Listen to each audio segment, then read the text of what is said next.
Marcia Fraser, the mother of Mario Dean, led a protest outside the Barnett Street Police Station in St. James, still on a quest for justice for her son.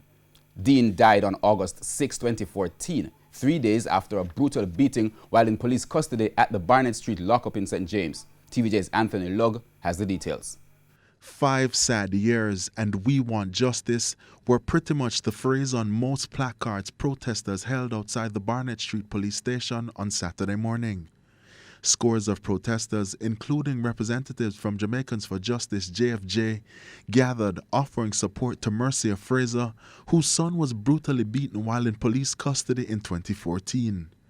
Policy and Advocacy Manager at JFJ, Monique Long, says the aim is to keep the incident alive in the minds of Jamaicans. As the matter drags on, both in court, and I think the name has kind of fallen off of people's minds.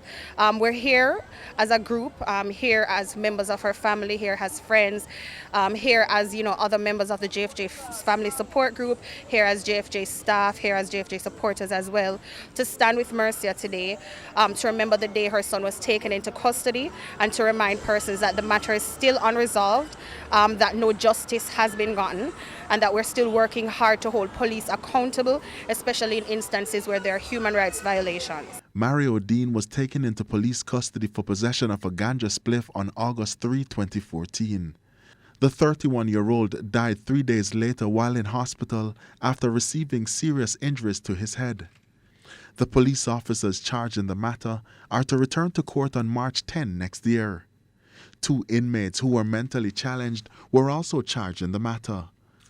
Ms. Fraser, who has protested outside the police station every year since her son's death, says the family needs closure. We can't get any closure. We can't get any peace.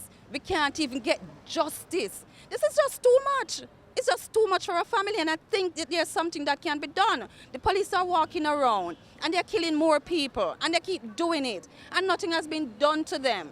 Nothing to stop them. Nothing is put in place. They're going to put camera in place from the beginning. All of that we heard. And until today, how many cells, how many police stations get cameras?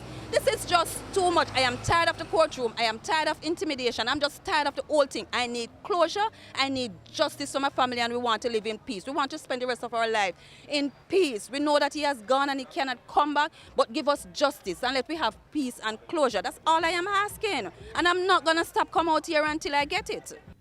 Anthony Lugg, TVJ News.